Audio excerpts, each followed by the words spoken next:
How's everybody doing? As usual, everybody happy to be here? Yep. Yeah, all right. Me too. Had the last few days off, so it's probably the first time I've actually like substantially moved since the last class. So, effort. Think I needed that. Think I needed a few more days, but oh well. You ever have a vacation from work and then you come back and everybody's like, you feeling refreshed? I'm like, no, it's just a renewed hatred of being here. No, nobody ever, you don't feel refreshed. You never do. You're just like, oh crap, I gotta go back. This feels so much worse than last time.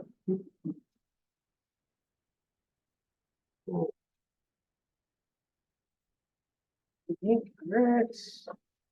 So today we'll be reviewing Tuesday's class, which covered surprisingly a lot. That should be fun. Then we'll jump into percentages, and if we have time after that, exponents. Hooray. Also, yes, this meme is very true. I don't care about Smart Shuffle. Any shuffle on Spotify makes me angry. Smart Shuffle is so bad too, like they never recommend you anything good. I have my main playlist has 60 hours of music, and if I hit shuffle on it, I hear maybe the same like 30 or 40 songs on a loop. If I add a song to it, it breaks that order and then it just jumps all over the place. That's kind of fun. But other than that, yeah. And the thing that makes me angry is the reason that they all have shuffle is because when they had random, people were angry because it wasn't random enough. And that jumps into the mathematical concept of what does random mean? Which is painful because then you think, oh, well, if you draw you flip a coin 100 times and 90 of them are heads, does that seem random? You say no, doesn't seem random, but it is. You just have the same chance of heads every single time.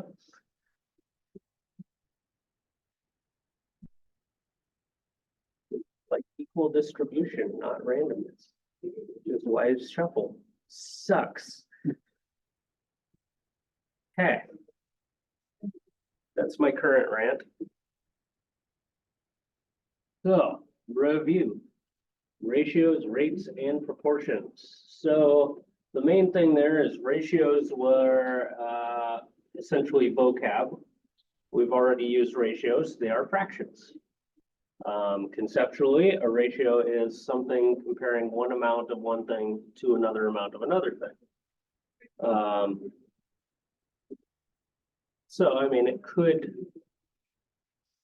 they're usually related things, right? But it could be vaguely unrelated. It's like we were playing with proportions last time, like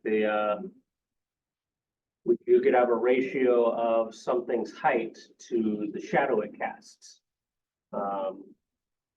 You could have a ratio of someone's height to the length of their arm and see how weird that is. And then we can think of all new ways of being prejudiced against each other's. Imagine kids on elementary schools yelling at each other's long arm, It'd be great. Our children will not see color, they will see freakish proportions. Right.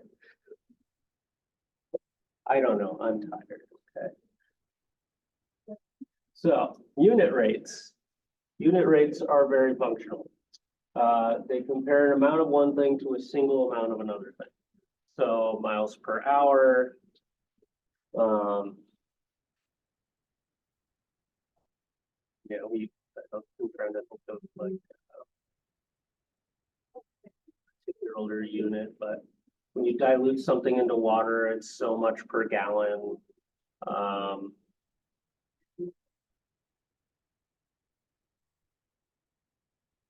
Comes to like chemicals in the air, it's like parts per cubic millimeter or cubic centimeter, whatever. Stuff like that. So Unit rates give you a general idea of if you have this much space, that's about how much of that you're gonna have. And also it has the wonderful functionality of if I'm going 25 miles an hour and I gotta drive 400 miles, I know how long it's gonna take. So proportions were pretty similar. It's literally just two ratios equal to each other. So that just means that things are proportional. If something is, you think about boxes. If you got one box and you got a box that's roughly the same shape, but, bigger, they're proportional to each other, right? So generally things that are proportional will have the same ratio. So if you divide one side by the other side, that'll give you one number. That'll be the same ratio that'll happen with a different shape. Well, not necessarily a shape, but a different measurement, whether it's scaled up or not. If you have something that's 2 by 3 feet, and then you have something that's 4 by 6 feet, the ratio of both of those things would be the same, right? So the nice thing with proportions is that you literally just have to figure out what fraction is it going to be equal to what fraction. Usually you'll have one unknown thing, cross multiply and solve. Usually once you have it set up, it's the same steps every time. Main thing is the setup, right? Which is why I have nothing but word problems for that one today.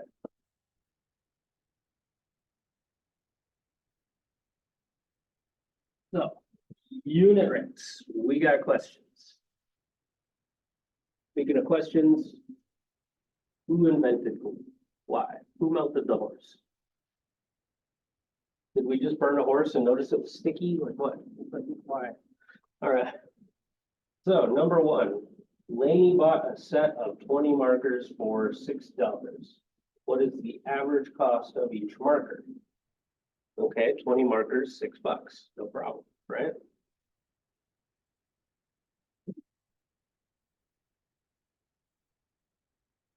So 20 markers, $6, and we need to know the cost per marker.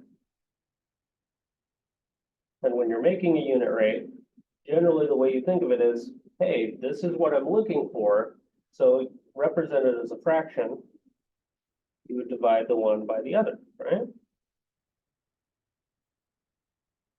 And if that's how it's going to work out, then we can just do our cost divided by the amount of markers. Get a decimal and figure it out. I think it's what? 30 cents each. 6 divided by 20, 0.3. So that would translate as a dollar amount, 0.30. So 30 cents is the cost per marker.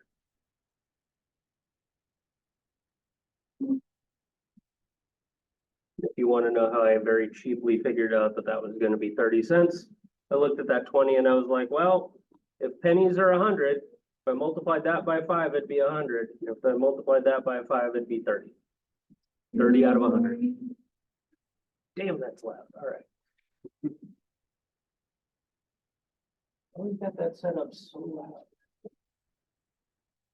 Like I figured out real quick how to play with the volume. I could blast that. We're have fun with that. Be the slowest party ever. Okay. Number 2, if it took 7 hours to mow 4 lawns, then at that rate, how many lawns could be mowed in 35 hours? And at what rate were the lawns being mowed? 7 hours, 4 lawns, 35 hours, crappy long day, but we'll say it's like a week. However many lawns. We're looking for the rate. So this type of problem would actually be easier to solve as proportion. But since we're playing around with unit rates, we'll roll with the unit rate idea, right? So generally, when it comes to unit rates, like the last one, we had cost per marker. All right, well, I mean, that made sense to set it up that way. But in this case, we could do hours per lawn or how many lawns per hour.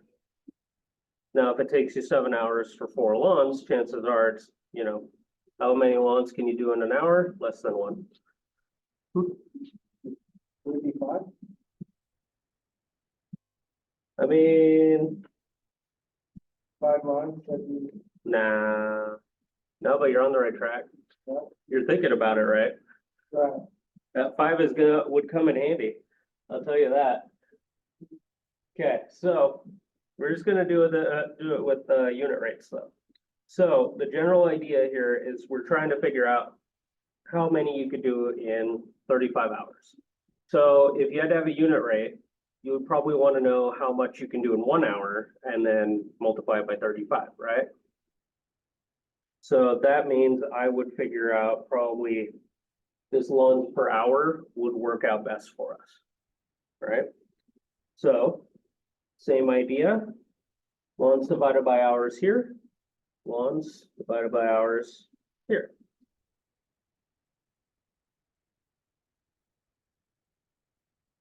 Now, I could get a decimal, but it'll actually be a lot cheaper if I don't. Because I don't want to, but I can see what's gonna happen here. So the idea here, if I got a decimal, that would tell me, you know, oh yeah, absolutely, we can mow 0.57142857 and I guarantee you that's where it starts repeating. You can mow that many lawns per hour. But the reason I want to leave it this way is because if I'm taking this rate and I'm figuring out how many I can do in 35 hours, I'm going to be multiplying that rate times the hours, right? Well, the nice thing is that if I put that 35 over 1, this certainly looks like some fractions that I can reduce right away, right? So the 7 can go into this 35. Hey, how many times? There's that 5.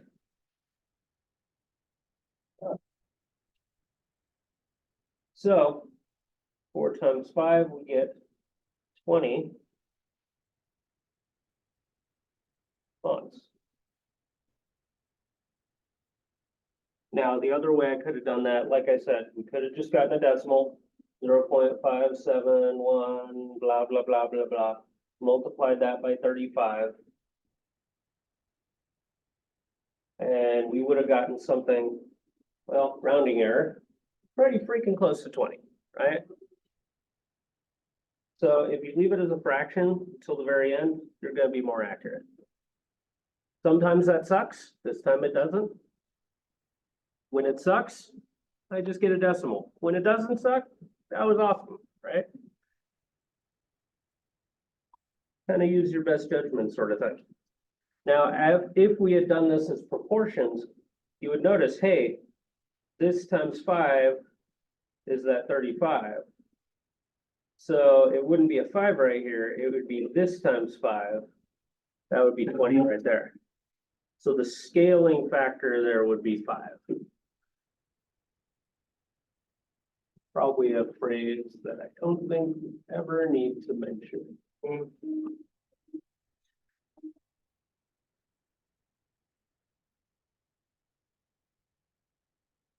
Okay. Eddie is baking a variety of cookies as a stress relief response. Yeah, I want to be friends with that stressed out guy, right? Guy freaks out, he makes cookies. Love it. Everybody does weird things when they're stressed out. I want to find somebody that makes food. All right, so you can bake 150 cookies.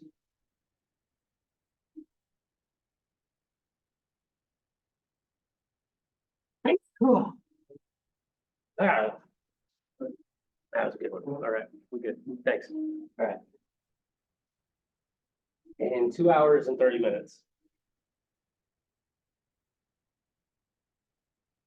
What is the unit rate of baking in cookies per minute?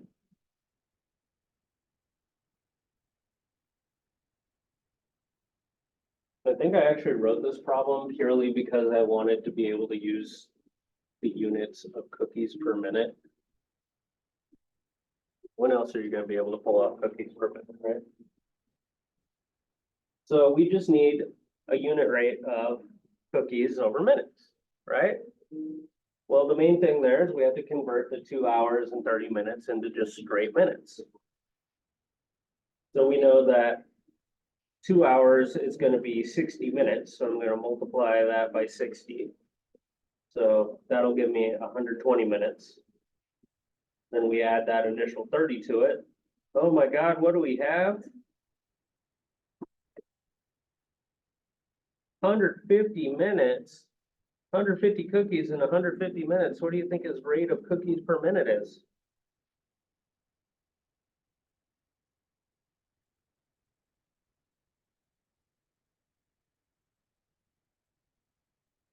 Okay, so 1 minute, that's one.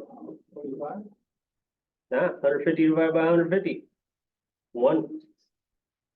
Anything divided by itself is one. One cookie per minute.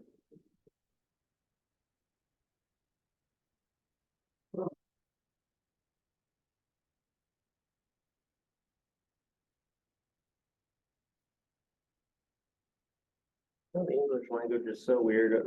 The amount of things that go from Y to IES, and about when you hit plural is weird. I wonder if we ever called it cookie with a Y. There we go. There's cookie. Based on half of the English language, that would be correct. English is stupid. All right. This is why I do math.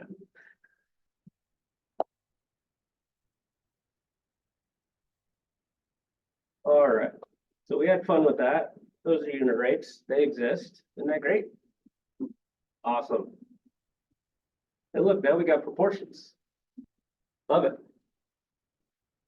So nice thing about proportions,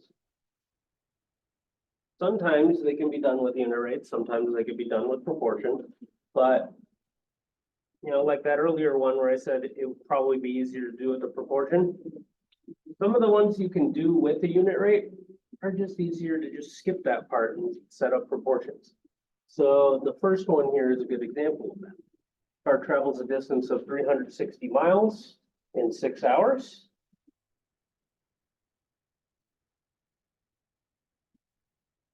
At the same speed, how long will it take the car to travel 480 miles?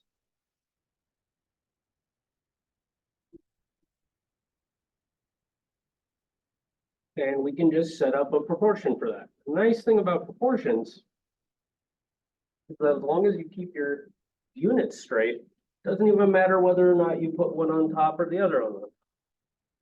We could set them up as miles over hours, or we can set up hours over miles. Now, chances are we're probably going to go with this because miles per hour is a little bit more familiar, but it doesn't honestly matter. We could flip it any direction. As long as those fractions are going to be equal to each other, it's always going to work out. So if I set it up this way, proportions are always going to be a fraction equal to another fraction. So if I do miles over hours, 360 miles over the course of 6 hours is going to be equal to 480 miles divided by however many hours that's going to take. Just a couple more, right? So at this point, we would get a couple of options. You can reduce right here. If you don't see that, we can just cross multiply right away. Doesn't matter. Let's say I don't see it. And I decide that I'm just going to charge ahead with really big, stupid looking numbers. So x times 360 is 360x.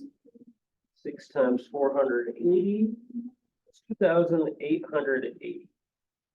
But I don't much care if that's a big number because I can just divide off the 360. And there we go. We're gonna get X is equal to whatever the hell that is. Another thing you can be cheap about, if they both end with a 0, those zeros cross off. Like a 10 reducing.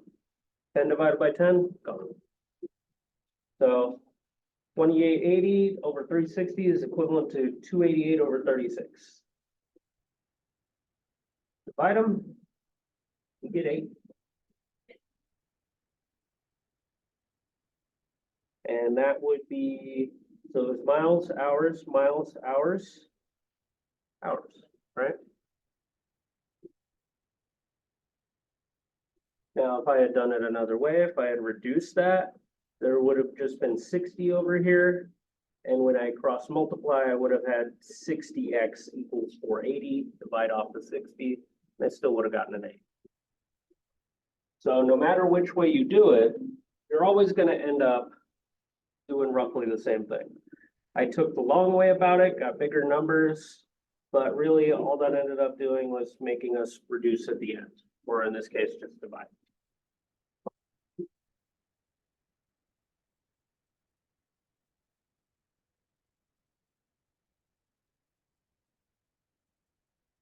Map of the city has a scale of 1 inch representing 5 miles. The actual different distance between two landmarks is 25 miles. How far apart are they on the map in inches? Okay, how many times does 5 go into 25? Yeah, that's the answer. A little too quick of a problem, not gonna lie. Let's make that number more interesting. That number a lot going? Oh. Nope. How about now? Wow, that's crappy. Put a period in there somewhere. That'll work. That's a good way to find a good random number. Smash the keyboard. All right. Let's actually do that. Now, we're just gonna ignore the fact that there aren't really a whole lot of maps that you can go by. Well, if there aren't a whole lot of maps you can go by anyway anymore. But we're not gonna find a map quite this large. So 1 inch is 5 miles. And we want to know how many inches it's going to be for 234.13 miles. That's a little bit more reasonable of a problem.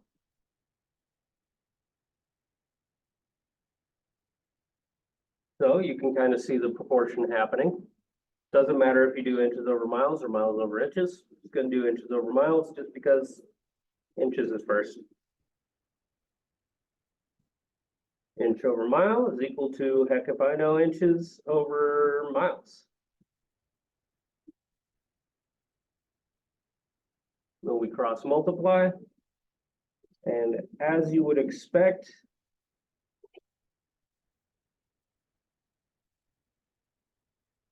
we're just going to have to divide it by 5.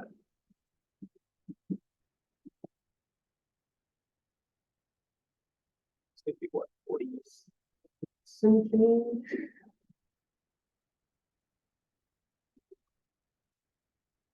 Beautiful. 46.826. So that was in inches.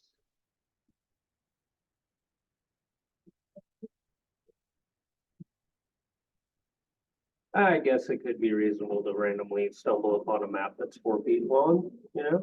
Maybe not in a gas station like you used to, but somewhere. That's reasonable. Could happen. Big freaking map.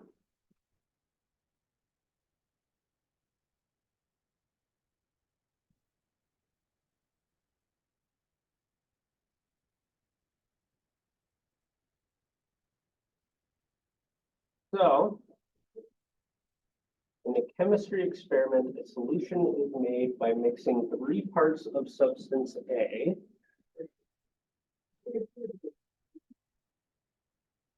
with 5 parts of substance B.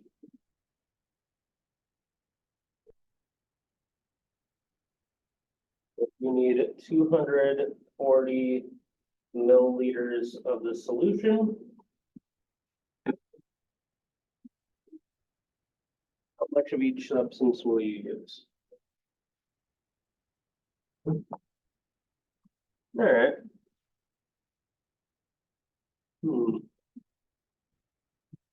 Did I think ahead to using it at this level of math?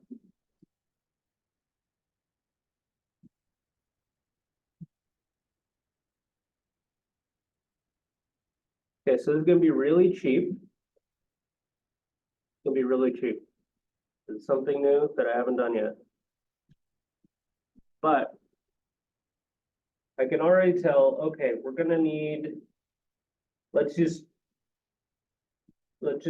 kind of spitball a proportion just as an experiment here. So we know that we're gonna need 3 parts of A and 5 parts of B. But the problem is, the only thing we know about the other side is that both of these things are going to add up to 240. All right, so that's a problem. So the question is, how are we going to approach this? Well, a really cheap way of doing it, because we basically have 2 unknowns, right? A really cheap way of doing it is saying, oh, okay, so we know that our A and our B are going to end up equaling 240, right? And we know that we want whatever the heck our A is up here and whatever the heck our B is down here. Oh, we gonna have fun. So the only thing we can really do is something called substitution. The general idea here is that if you have an equation, the most amount of variables you could solve for is 1. You have 2 equations, you could solve for 2 variables. So what we need to do is we need to chop this down to 1 variable. The idea is that we're going to reframe one of these as another one. If we know that both of them add up to 240, I can subtract one off, and I can essentially reframe it so that we know our A is exactly the same as this thing. That thing right there is the same as A. So if I go back to this thing, and I need to make sure that I only have 1 variable, I can't have an A and a B, I need either all A's or all B's. Well, I can swap this A out for what we know A to be equal to. Ah, yeah, we're getting fun here. I think I usually skip this problem when I realize I'd have to do this, so I'm just gonna roll with it. Then down here, it's still B. So the only thing I've done is I've swapped out the A for that thing. All right, well, I've made a nice, beautiful mess, right? That's kind of ugly. But whenever you have something a little bit more complicated than you're used to, and you know the rules you have to do, when you have 2 fractions equal to each other, we normally cross multiply. How the hell do I cross multiply with that? Put a parentheses around it and just kind of roll with it. It's cheap, but that's a good way to do it, thanks. Put parentheses around it, see what happens. Because this part, that's easy, right? 3 times B, 3B, cool. This times that thing. Well, heck, I don't want to think about that. But if I have it in parentheses, I can just leave it outside.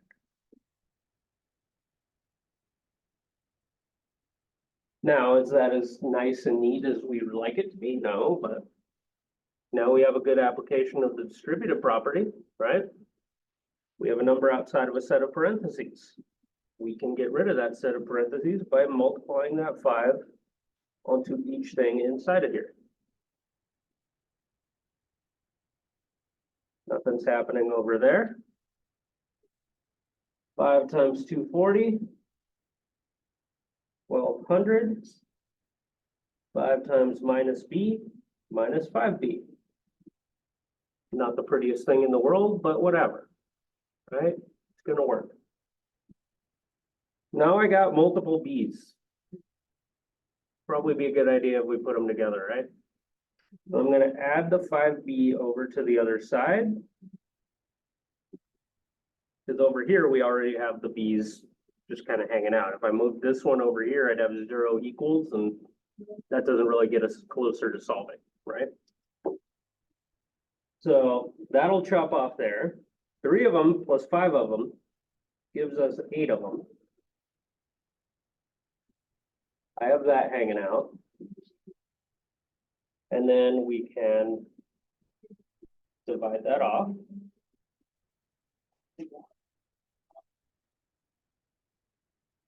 And I get 150.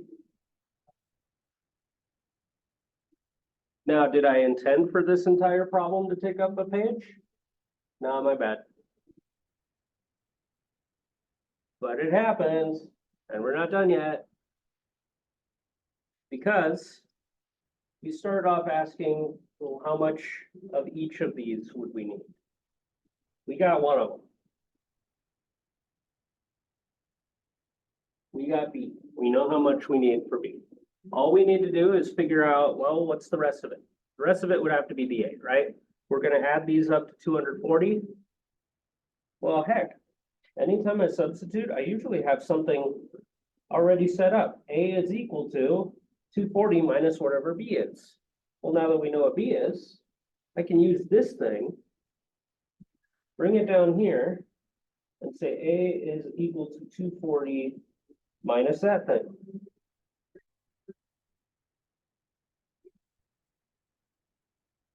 So 90.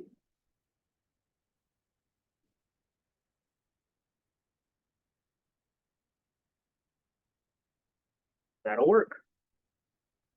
Isn't that great? You guys hate it, right? Beautiful. Beautiful.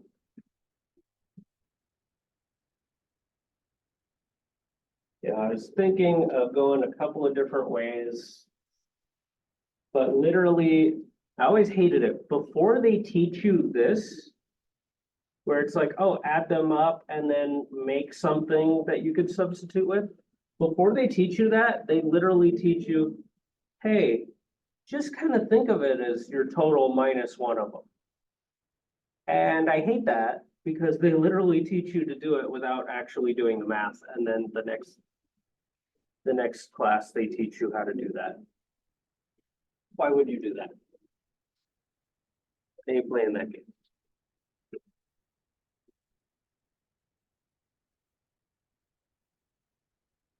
All right, we're halfway through reviewing the last class. I covered a lot of stuff. Very few people actually showed up. That's great. One person showed up for the first and presumably the only time.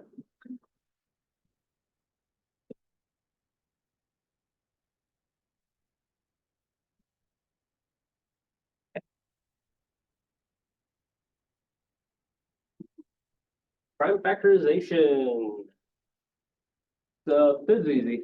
Prime factorization is breaking things down into its prime factors. What's a prime factor? It's a number that's only divisible by 1 and itself. Think of the number 4. Yeah, I can break that down into 2 times 2. Number 6, 2 times 3. What about 5? What does that break down into? Nothing. All right, cool. It's prime. There we go. So you'll see phrases for prime factors, prime numbers, and you'll also see every once in a while, you'll see reference to a composite number. That is literally just numbers that aren't prime. So chances are you're not gonna see that phrase very often, but if you do, it's literally just saying it's a number composed of more than one prime factor. So just saying it's not prime. Okay. So factor trees are very useful for finding a prime factorization because literally you're just taking a number and breaking it down until you can't break it down any further. And it doesn't matter what number you start with, how you break it down, in which direction you break it down. As long as your math is correct, you will always end up with the same prime factors at the end. So that 48 doesn't matter if I started with 2 times 24 or 6 times 8 or 4 times 12. Eventually, once I break down every branch of that factor tree, I would get the exact same prime factors, right? Effort.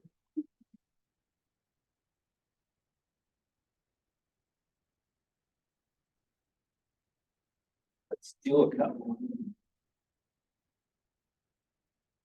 Love that image so much.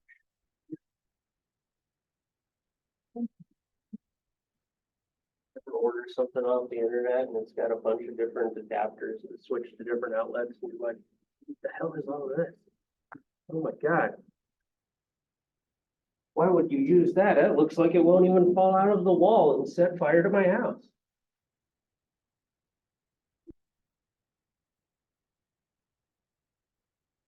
Multiple things driving me crazy because they keep falling out of the wall outlets. I'm like, all right, cool.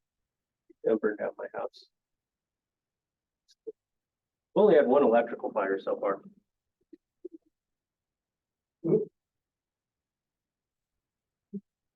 I had to yell at my mom to get away from it because she kept trying to get close to it to pull the metal out of the prongs, because the prongs stayed in the wall.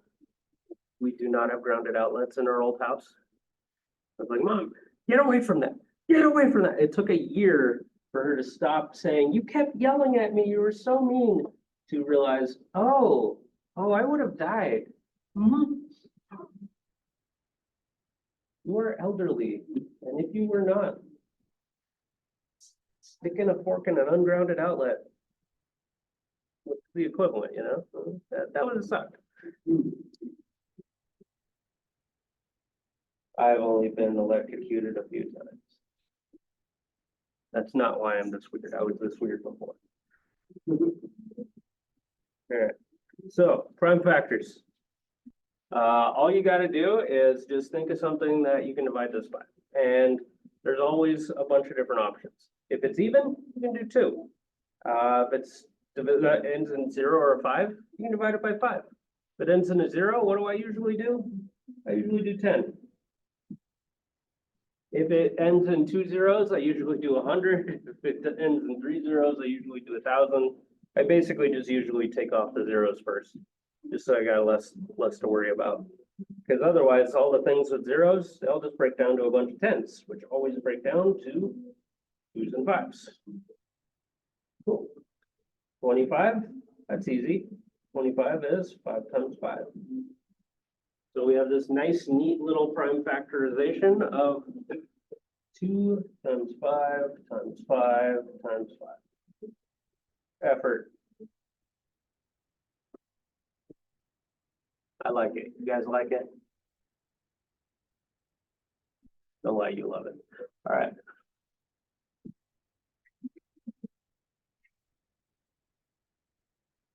Okay, let's make it more fun. 250 is one thing. How about 185,105? Which is nowhere near the number I made up for the last class. No, what did I do to them? I don't remember. Let's see here. It was bad. I remember that. It was real bad.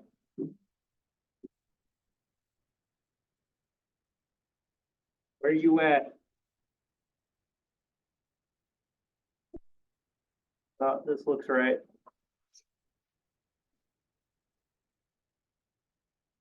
Oh, this looks wrong. Oh, there it was. I did 38,846,808. I literally just threw a bunch of numbers at my calculator and hit multiply. It works. I ended up with so many that I had to scale off. So yeah, we got 6 digits. Isn't this nice? Look how neat that is. It's only 6. How nice of me. All right. So I gotta break that thing down. Now, normally you would, if you're having to break down something with this, you're like, I don't know what it's divisible by. I don't know what it'll break down into. I don't know what multiplies out to that. That's okay. You just try it one number at a time and see what happens. It ends in a 5. How about we divide it by 5? 185, 105, divided by 5. Get 37,021. The thing that stands out to me is that it wasn't an even number to start. And because of that, there are not going to be any even numbers in here. 2, 4, 6, 8, etc. All of those we can just immediately say, all right, we're not going to be able to use any of those. So we're suddenly only looking at possibilities of odd numbers. Well, 5 was odd. What did we end up with? Something that ends in a 1. That's not going to be divisible by 5 again, right? Okay, so out of our odd numbers, obviously we're not going to try to divide by 1 because it'll always work. But maybe 3, 7, 11, 13, you just kind of work your way up in primes and just kind of divide and see what happens. Now, chances are when you're dealing with learning this stuff, it's usually going to be the nice, neat numbers. Usually not going to have a 6-digit number. Probably not going to be what I did do the other day and do an 8-digit number. But chances are you're going to have small primes. So if I divide that by 3, it's probably going to work. Oh, look, it didn't. Okay, so if that doesn't divide by 3, then we know it'll never divide by 3. We think of the next thing, maybe 7.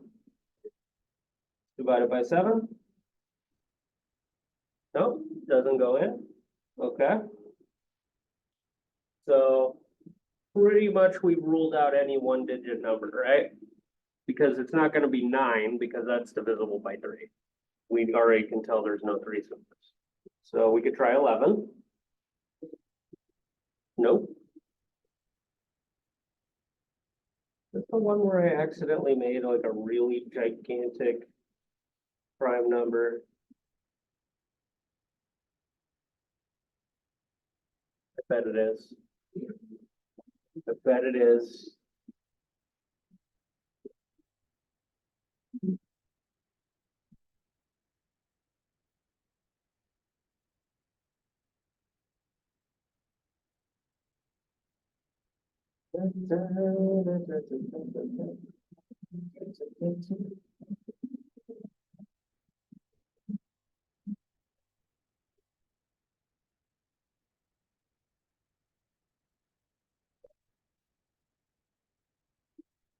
Okay. So we would literally be here all day because 37,021 is a prime number. Oops. Let's change that. To what you say, I don't know.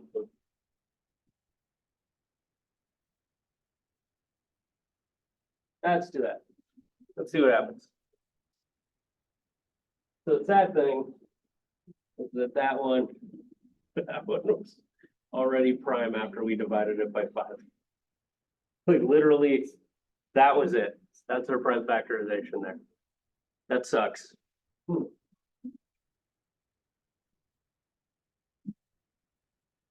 Let's try 5, 4, 6, 4, 3, 5.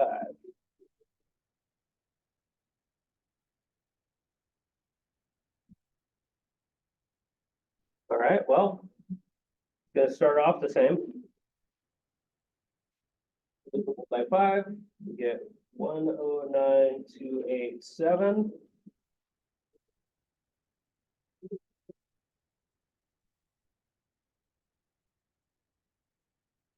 Try 3. Okay, it is divisible by 3. Okay.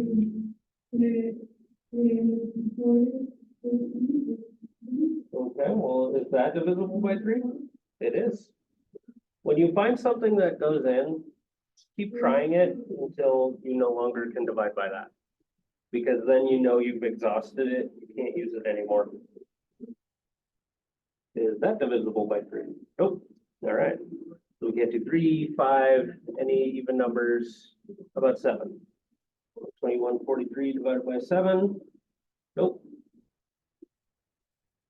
I'll laugh if I found another 5-digit prime number.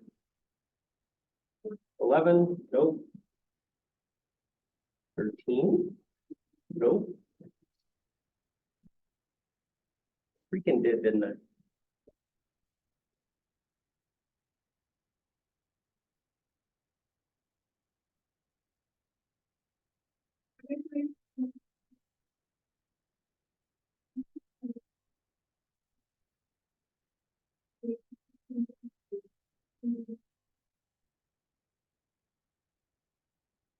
I found another 5-digit prime number. I completely accidentally. How the hell did I pull that off? Oh my God.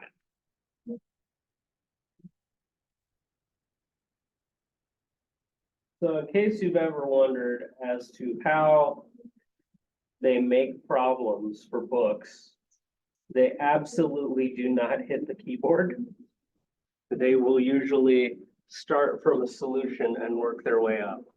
And a problem like this, the intelligent thing to do would have been to take a bunch of prime numbers, multiply them together in my calculator, and see what happens. That's exactly what I did for the giant number I threw at them on Tuesday. For both of these numbers, I'm fairly certain I wrote that thing by slapping the calculator or keyboard, and I definitely wrote this one by slapping the keyboard.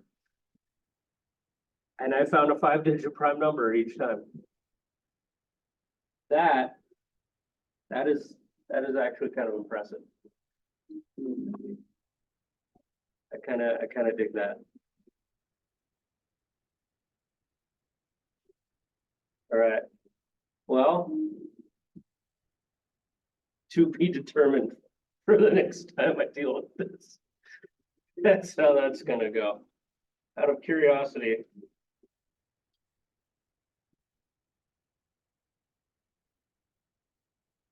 Holy crap.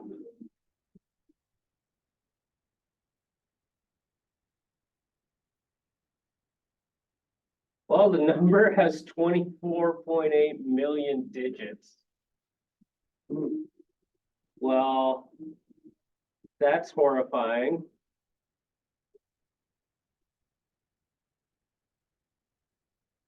Does anybody have it written out?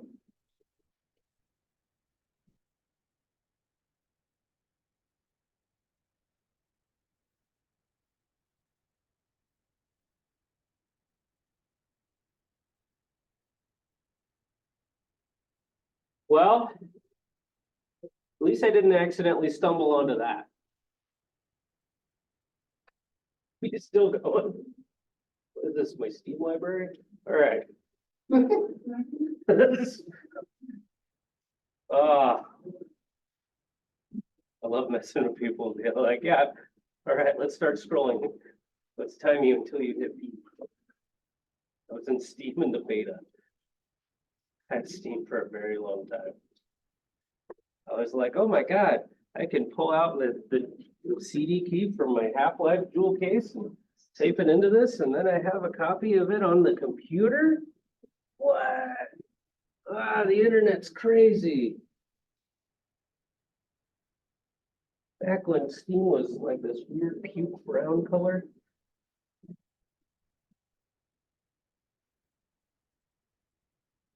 You ever work at Game Crazy? GameStop, Not the crazy one? not the crazy one. Not the crazy one. Well, GameStop was crazy in its own right. Mhm. Never trust a company that kind of seems shady enough to the point where that, you know, not only do they refer to you as a family, which is bad enough for any job. They come in and they're like, you're a family. We're a family here. Run. They had an internal phrase of protect the family. How fucked upper things when they have to say protect the family. Oh my God. When COVID hit, they sent out a sheet at every store and they were supposed to hand it to the police. When the police came to shut us down, to tell them that we were essential because people need entertainment. They immediately, once a picture of that hit the internet, they were like, we don't know who did that. They weren't allowed to. We have no idea who got access to this and put this out. They didn't even say they did it.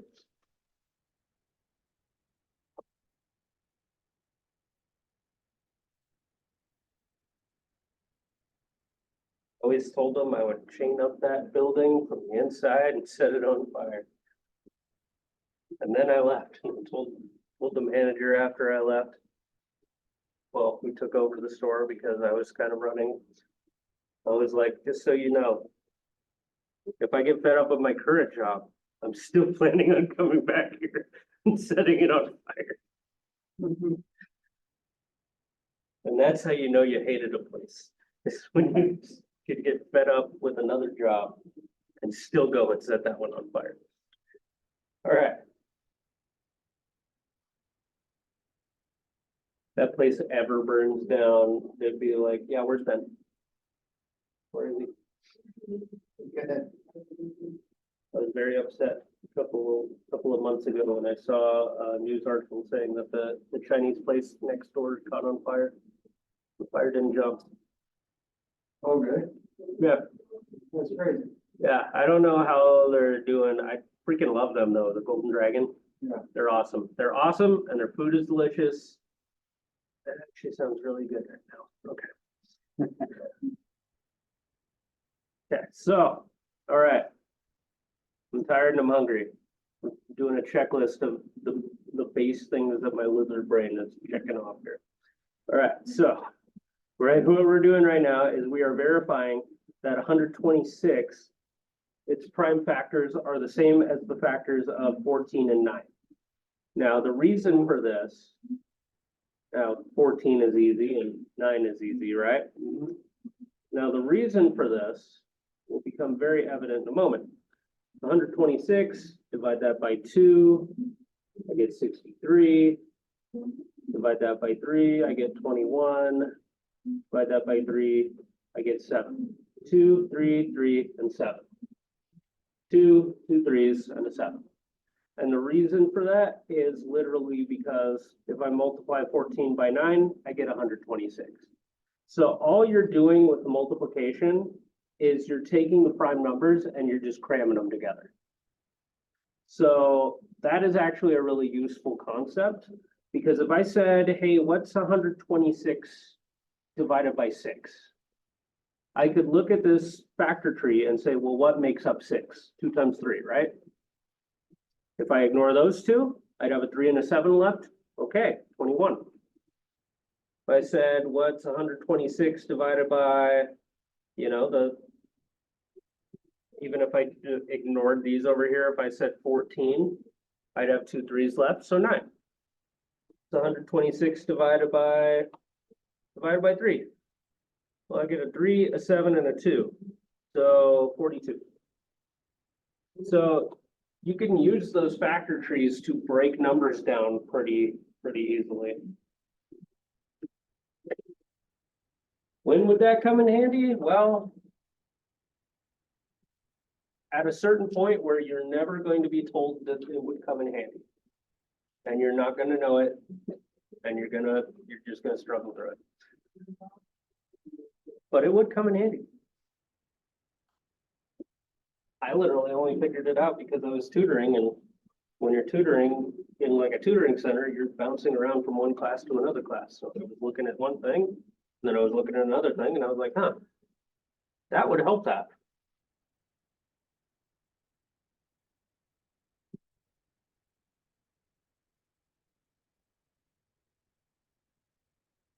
That's an old meme.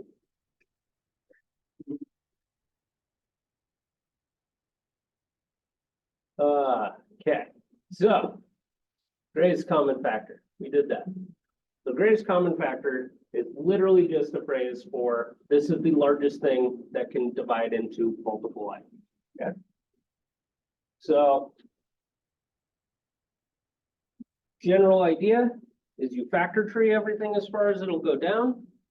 Everything that's in common to everything, you just circle it and multiply those particular numbers together.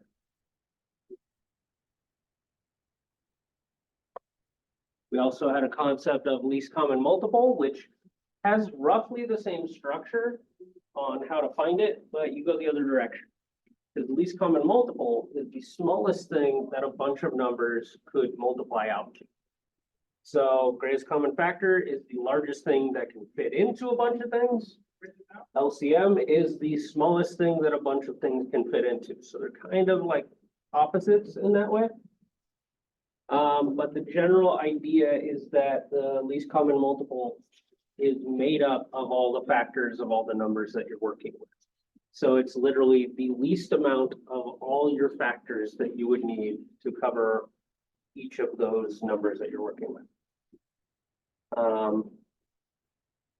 Same sort of idea, you break down everything into a factor tree. And then you include each one the most amount of times it appears in any of the numbers. So you go through each number individually and you're like, okay, that one has 1 2, that one has 2 2s, that one has 4 2s. The most amount of 2s I just said was 4, so my LCM has to have at least 4 2s. You take that, write it down, move on to the next factor. You keep going until you've covered all your factors and you multiply those together. You got the smallest thing that they would all multiply out to. So why did I cover both of those things all at once? Because we're gonna do both of them at the same time. Especially considering that I covered so much in the last class that I realize now that I've been doing a review for an hour. That's a lot. I've been reviewing 2-hour class for 1 hour. Covered a lot. All right. So we got 77.99 and 121. We're going to factor the crap out of each of those. Well, that's obviously 7 times 11. That one is 9 times 11, which breaks down to 3 times 3. And that one is a perfect square of 11 times 11. So if I had to find the greatest common factor, all that is what is common to every single one of these, right? So I usually go through and I circle. There's an 11 in each one. Okay. Anything else common to them? No. This one has another 11. None of these have another. So what's the greatest common factor? 11. They're all divisible by 11, right? And then we have the least common multiple. Least common multiple, kind of the other way around. What we're going to do is we're going to start from the smallest factor and work our way up. Smallest factor being 3. And we say, okay, if there's no 3s here, there's 2 3s here, there's no 3s here. Most I just said, 2 of them. So we need 2 of them. Next factor up would be 7. There's 1 here, none and none. So we do need that 1 7. And the next factor up is 11. 1 here, 1 here, 2 here. Most I said was 2. So we need those 2. So we take this and we multiply it all together.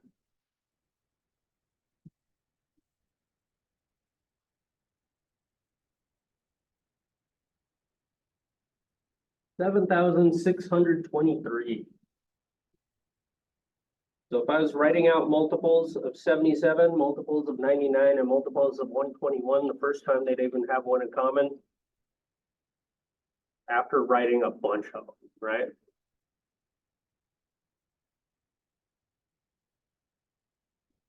That's how you find both of those. Do we hate it? Do we like it? Do we have any questions? What we got? Okay, cool. Let's do another. I know it's exciting, it's enlightening. 8, 18, 28, and 48.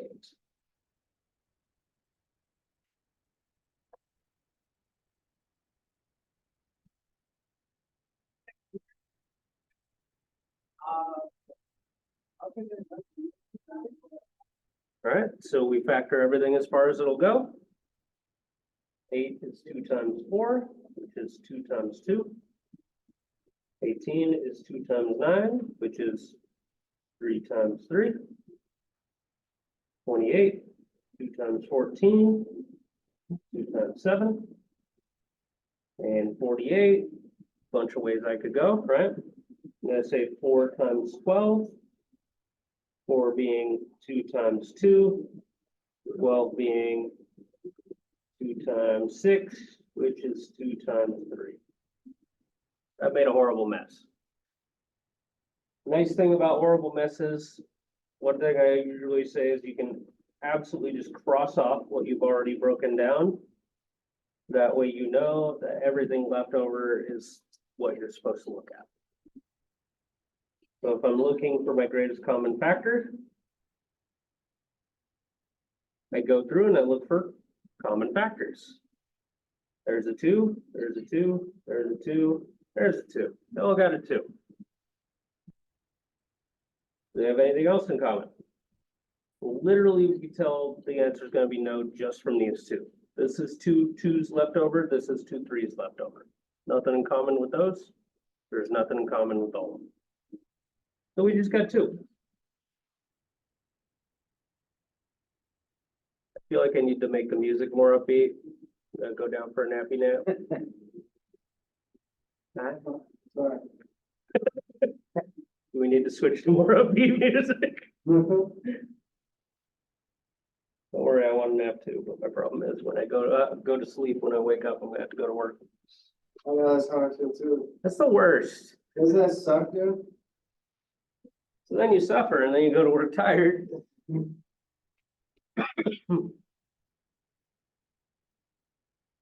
But if you go to bed early, you can get up before work and enjoy your time before work. Nobody does that. That's how you lie to yourself. I said I'd be up at 5:30, but I wasn't up at 5:30. I set my alarm for 5, and then 5:10, and then 5:20, and then 5:30. That's how I did it too. And then sometime around 6, I start panicking because I have to be on the other side of town in half an hour. That's what I did. Yeah, every time. Sometimes you gotta scramble to shower real quick and then get your lunch, get everything in the car and then get. And that's why I bought a big old thing of dry shampoo. Let's face it, I'm gonna look like crap if I go bald. We got crap enough anyway. We gotta have this much hair to hide it. All right. So the LCM, we need to find stuff to make sure that it'll be a multiple of all of these numbers. So start with the smallest factor, 2. This one is 3. This one is 1. This one is 2. This one is 4. All right, 4 is the biggest number I just said. 4 it is. All right, next factor would be 3. None here. 2 here. None here. 1 here. Most I got is 2. 2 it is. Next factor up, 7. There's a 7. That's the only 7. But even if it's the only 7, this number isn't going to be able to be a multiple into this thing unless that 7's there. And you can double check. You can look at this and say, hey, this 8 is 3 2s. Do I have 3 2s? Yeah. 18 is 2 and 2 3s. Yeah, we got that. 28, 2 2s and a 7. At least 2 2s and 7. Cool. And 4 2s and a 3. Yeah, we got 4 2s and a 3. So because each of these numbers has its factor in this, then this number is a multiple of each and every one of these. 2, 2, 2, 33, and a 7. You get 1008. So if you were playing around with fractions and each of these was a denominator and you were adding and you had to get a common denominator, unfortunately, that would be 1008. That would suck. I'm not gonna lie, if I didn't just spend 71 minutes talking about review, who would do that? It seems like a horrible problem, right? Let's not. Let's instead completely skip this number that's going to be incredibly obvious for the greatest common factor. Guess what? It's 11. Now we're going to skip that, and we're going to jump to percentages. Also, I'm not a fan of either one of those people, but I love that they did that.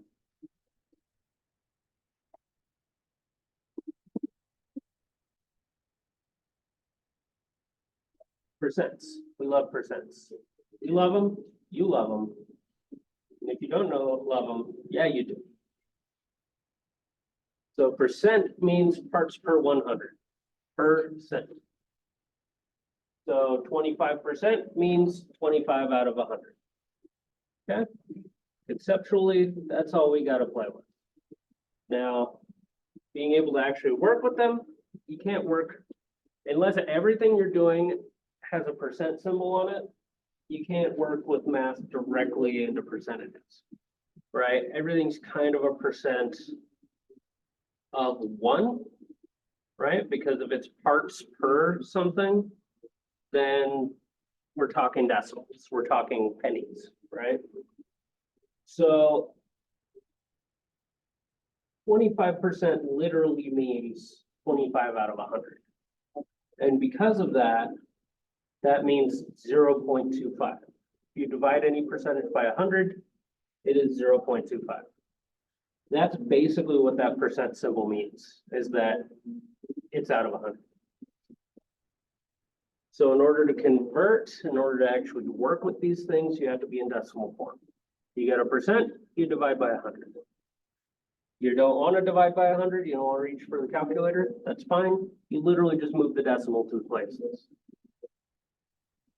25 turns into 0.25. And if it works that way, you can bet it works the other way around. You want to convert from a decimal to a percentage, you can multiply by 100. 0.25, multiply by 100. We get 25. You got 0.33, it's 33%. You get to the point, you use enough of them that you just kind of look at something and say, oh yeah, 2 decimal places over, that's where my percentage is.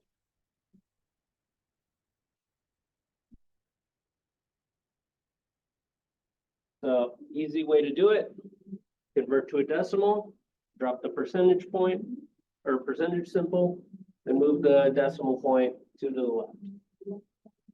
Convert to a percentage, add a percentage symbol, move the decimal point to the right. Pretty easy, right? Move it back and forth.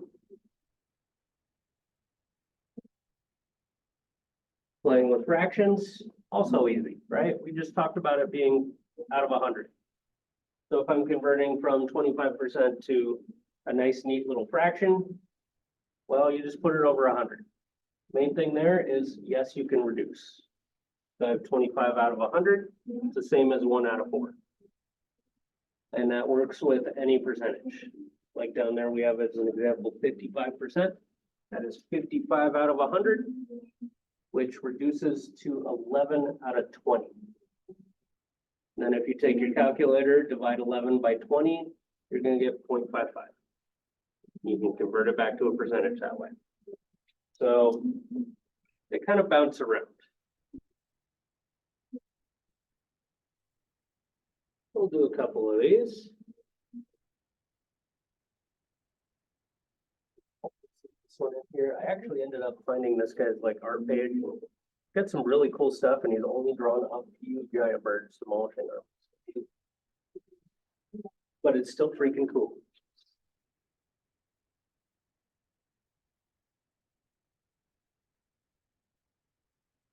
So I'm just gonna write these down real fast because they're going to be incredibly quick.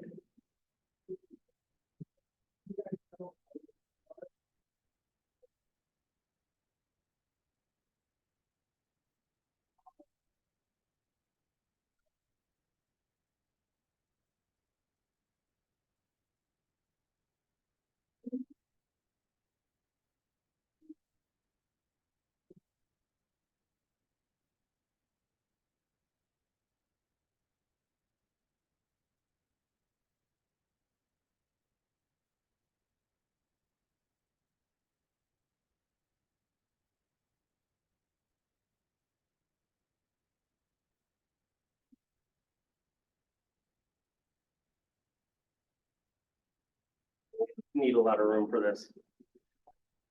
Okay. 63% to a decimal. Move the decimal point 2 over, right? It's kind of here, so we just move it over 2 in this direction.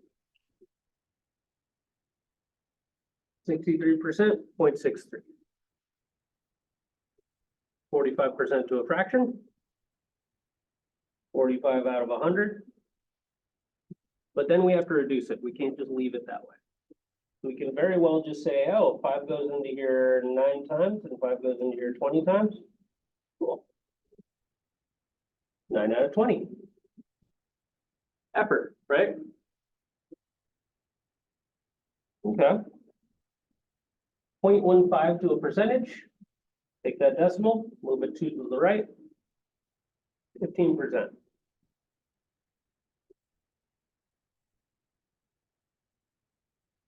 34.5 to a decimal. You take that decimal, move it 2 to the left.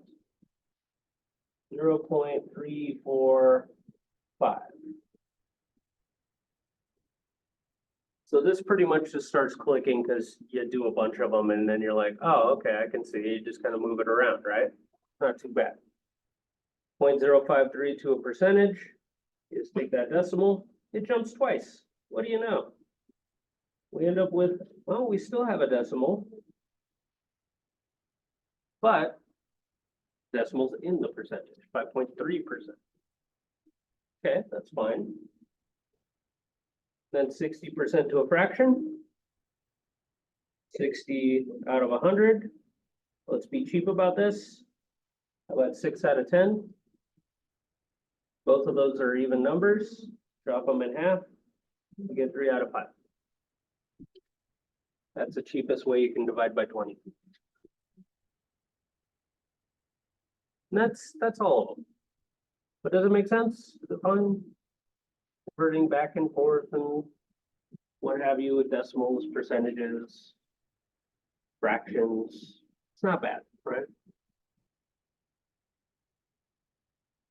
So working with them, that's a little tricky, right? But it doesn't necessarily have to be.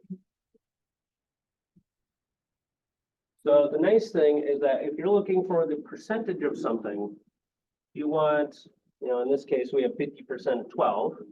I use the obvious because it's easy to, mentally check.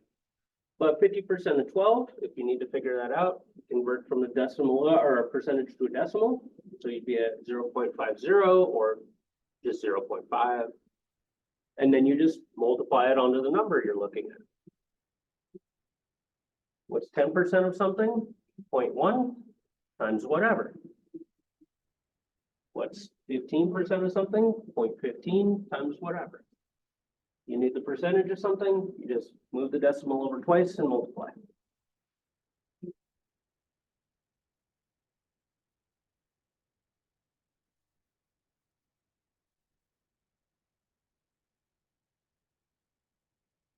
So this one, totally misusing the phrase simple majority, but what happens? You're putting something to the vote, and we'll say we need 51% of the vote to succeed, right? So 50.1 is not going to work. 50.9 is not going to work. You got to have at least 51%. So if there's 6,032 voters, You need to figure out, okay, how many votes am I gonna need? You convert that 51% to 0.51. You do your multiplication, you end up with 3,076.32. You think, okay, I need at least that many voters, right? Just because of that decimal, doesn't mean you're gonna round down, it means you're gonna have to go up. Because you need at least that 0.32 in order for it to succeed. So you can't go down, you have to go up. So you have to be careful when it comes to certain word problems.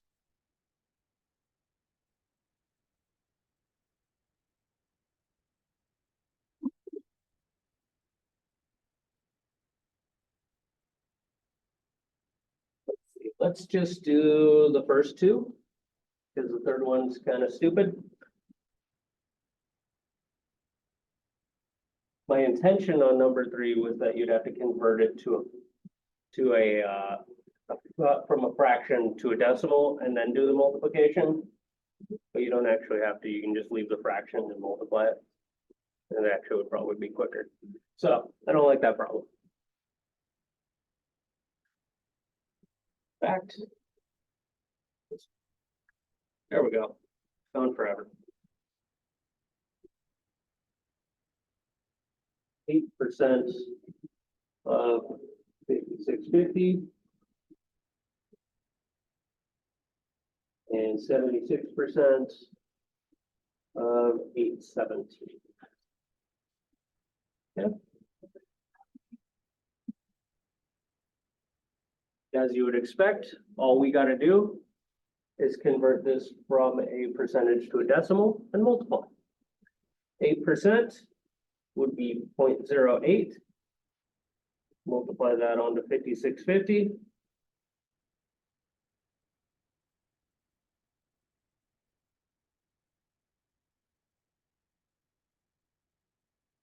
You get 452. Okay. And then 76% would be 0.76 multiplied onto 817.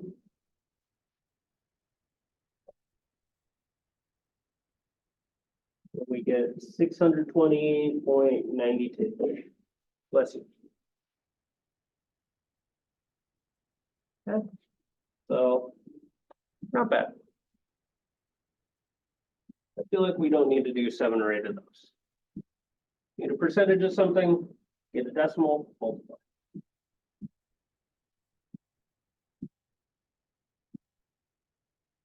So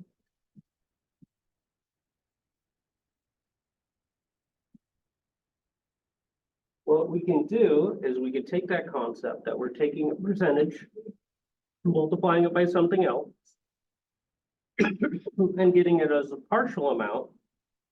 We can take that and wrap that around algebra. We can say, okay, those are 3 pieces of information. We have a percentage, we have an original amount, and then we have that percentage amount, right? So if one of those was a variable, if one of those was an unknown and we had the other 2, we would be able to solve for it. So as an example, let's say you have 7% of something and you know that that 7% is 56. How do you get the original amount? Well, you set it up where that original amount, the 7% times whatever is equal to 56. Convert that 7% to a decimal, 0.07. It's multiplied onto our variable, so 0.07 W in this case is equal to 56. You just solve for the W by dividing off the 0.07, and you get 100. So you can absolutely take any concept that you have, kind of map it out that way, and then slap a variable wherever it is you need and just work it out. And it will work. And that's you know, the usefulness of algebra. You also have same idea, but let's say you didn't know the percentage. Now this is actually a lot easier. Most of the time you're not going to need algebra. So If you don't have the percentage, it'd be the same thing. Your percentage times the original amount is equal to that partial amount, right? Well, at that point, your percentage is your variable. So you would divide off that original amount. So in this case, we have 36 out of 450. So we have percentage times 450 is 36. So 450p in this case. You divide off the 450 and you get that partial amount divided by its original amount. It gives us 0.08, so that's 8%. Now that will actually work on everything. If you ever need to know the percentage that something is out of something else, you can just divide them. And you'll get the decimal form of its percentage. Every time.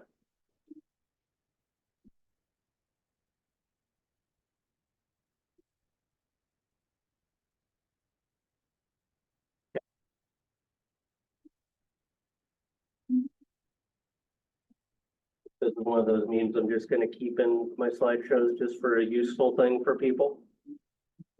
You have 4 grandparents. Number resets every time you switch to a new job. Grandpa died, grandma died. Grandpa died, grandma died. We're out, go to the next job. Yeah, they're all alive. Weird.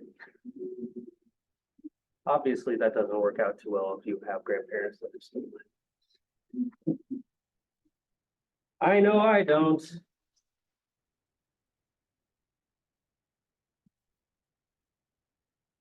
Like I should go to a random elderly home and just be like, hey, anybody missing a grandson who likes to bake? Anybody? You know, just be like, hey, you want to be a grandma?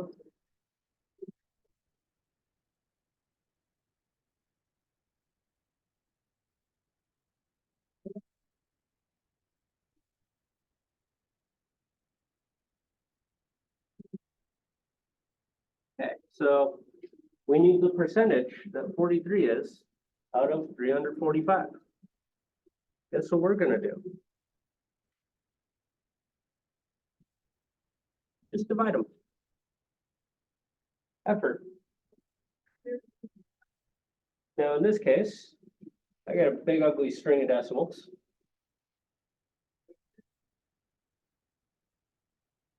Since this is a rational number, since it's a fraction, we know that technically this number, if it doesn't repeat at that one, it will repeat eventually. So this has to have a repeating sequence. So we just gotta kind of pick a point that we're gonna stop. So what I usually do, I'm gonna write down a bunch of these digits. Oh man, these all would round up. So let's say I went to that point. Convert to a percentage. And I might very well just round right here. Okay. Just to make sure that I'm not blowing things up, I'll just keep a bunch of decimals and then I'll do my main rounding later. I could very well have rounded a few digits more. I don't know. It just depends on the problem. But try to keep a bunch of digits for a little while.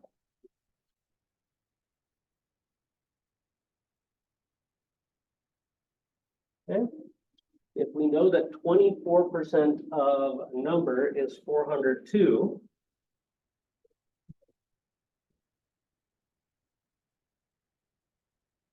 what is that number?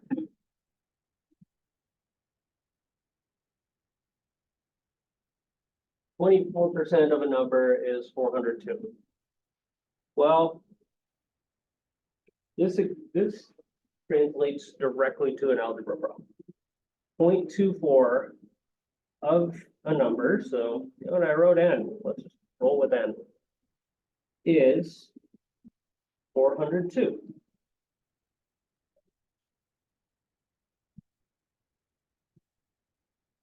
Now, in order to figure out what that number is, I could just divide off that percentage.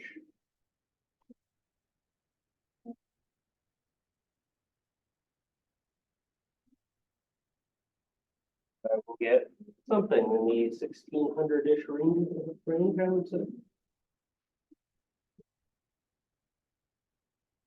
1675.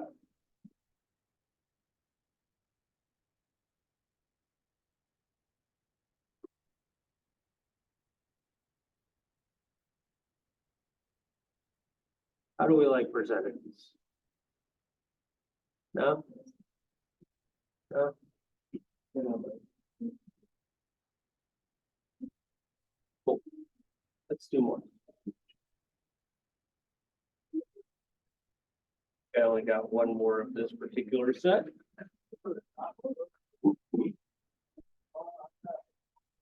One says, what percent of 850 is 78? Round to 3 decimal places.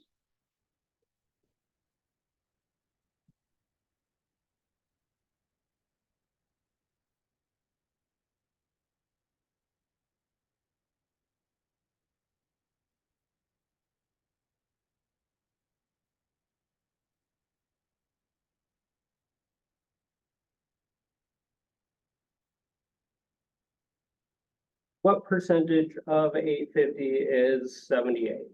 I don't know what the percentage is. Let's just call it X. X of 850 is 78. I could rewrite it to look nicer. I could rewrite it to 850 X is equal to, but we know we're gonna divide it off, right? Let's not go to more effort than we need to.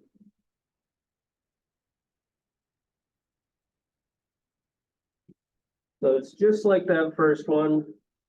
We could have absolutely just divided right off the bat. You need to know what percentage something is out of something else. You can always just divide them. Now, just like that problem, we get this really ugly string of numbers. is that round? What? Is that the round though yet? It did say round to 3 decimals. Now, here's the main thing. I told you to round, save rounding for the very end. If you round right here, you are going to break the problem because we need to have a percentage. We're not in percentage mode yet. We have to convert this to a percentage, and that is where we're going to round to our 3rd decimal point.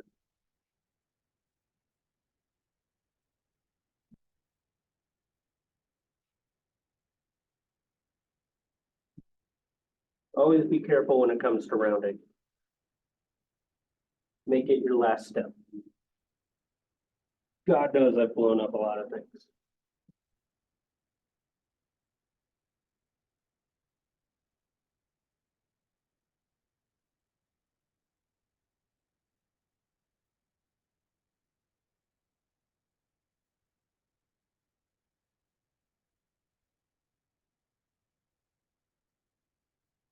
Still have a little bit more of percentages to go. We have percent changes. And that would be when something is going up or down based on a certain percent. Something's on sale. Our favorite example of recent times would be inflation. You know, how does 5% inflation translate to my McDonald's being twice as much? It doesn't. McDonald's is just a bunch of things.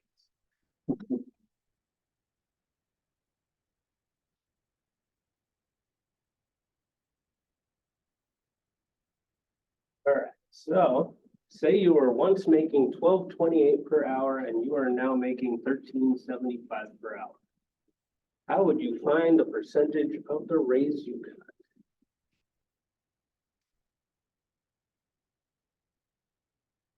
I forget if this was my last raise at GameStop or my only raise that I worked at the state, but it was an actual raise I got.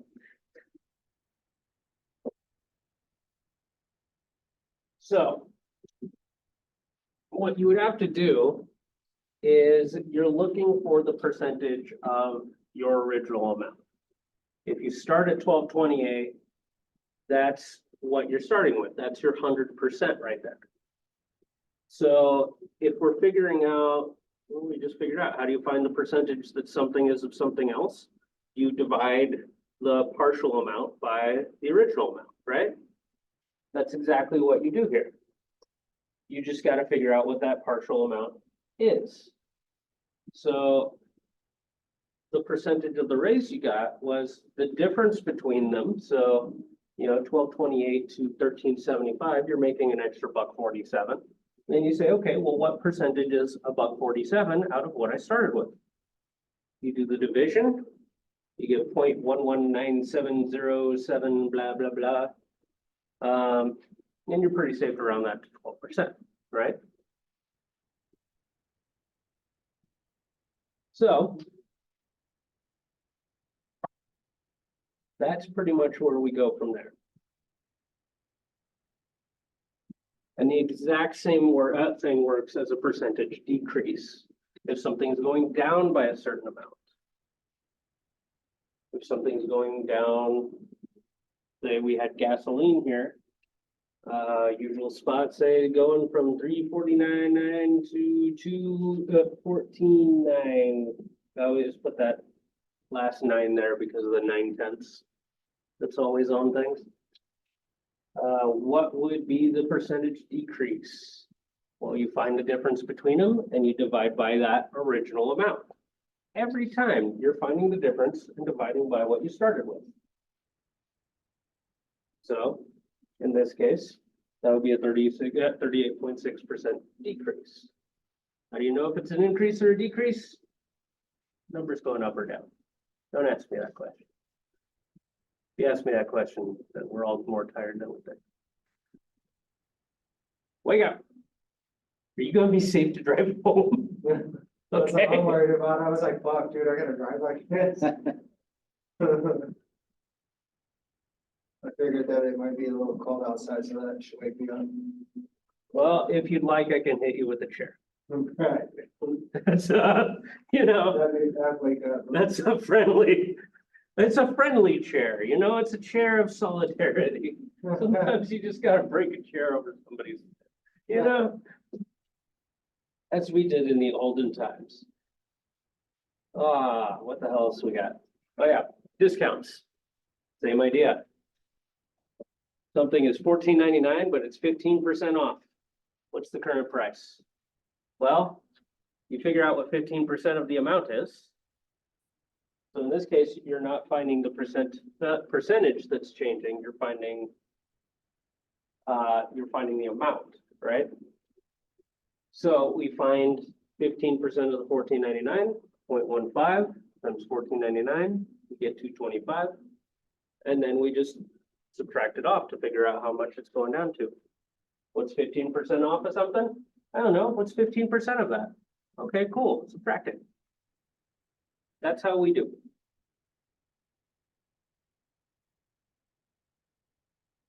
The one where I had that stupid problem? Yes, okay. We're gonna start with number 2. Just because I had fun with this. You find yourself with a 20% off coupon for a Turbo Man figure, the very same from the 1996 Christmas classic movie, Jingle All the Way. Wonderfully terrible movie. Who makes a movie with Schwarzenegger and Sinbad fighting over an action figure? The movie is awful. It is one of my 2 I need to watch this rotation Christmas movies, that and Die Hard. It ain't Christmas until Hans Gruber falls off a Nakatomi Plaza. That's what we're on with. So the store had this price listed at $29.99. What is its current price? Oops, what did I do? Control Z, there we go. Okay, this thing started at what? $29.99.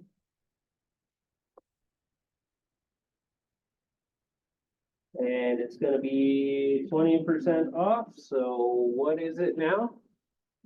I don't know. First of all, you gotta figure out what 20% of that is. So 0.20 multiplied onto $29.99.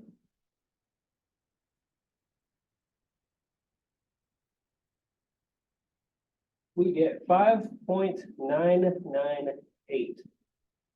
There's a dollar amount.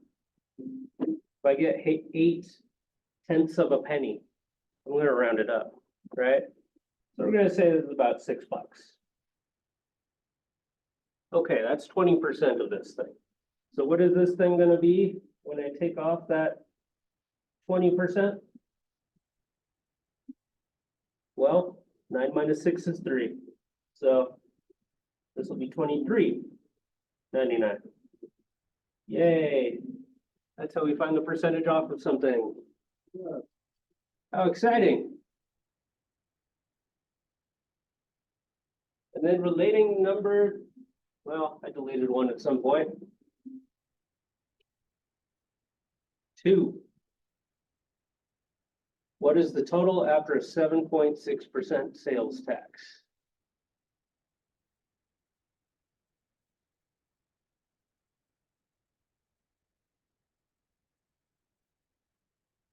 All right. Well, that means we need 7.6% of that. That would be 0.076 multiplied onto 23.99.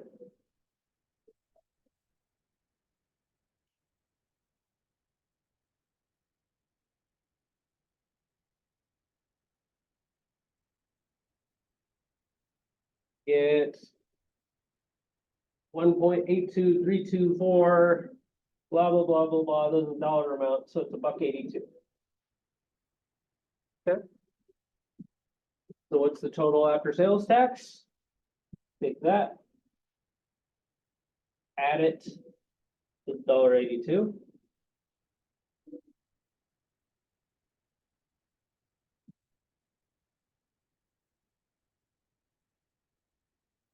You get 25.81.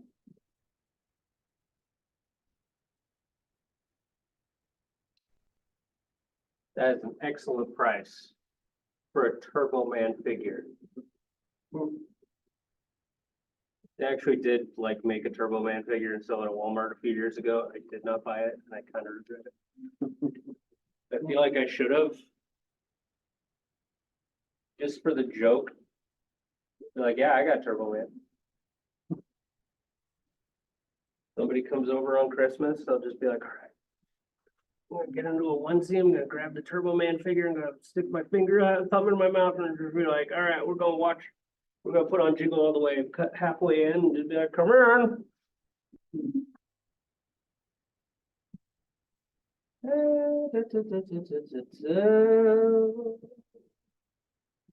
Also need that at the moment. How many slides do I have for exponents?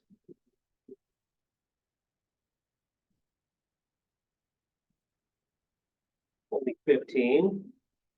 We're on slide 30. That's only another hour. We can make it, right? No? Is that a no? All right. Let's call it. Let's call it. Go home. Get out of my sight. Well, thank God. You people disgust me. I want a nappy nap. Oh, yeah.